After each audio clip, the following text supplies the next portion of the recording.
Let's see. Here, as you can see, my time format is showing a 24 hours format. So to make the changes into 12 hours, what we can do is let's click on the start button and go to the setting. Here on the left corner, you find time and language options.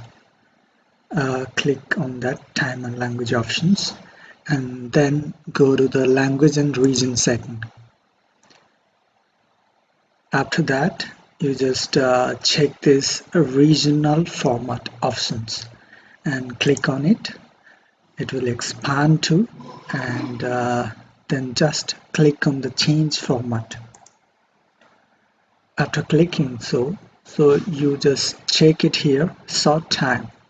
You can see here now the time format is only 9 and 40. It means the time format is of my laptop is 24 hours. So we can make it to 9:40 a.m. It means my time format will be changed to 12-hour format.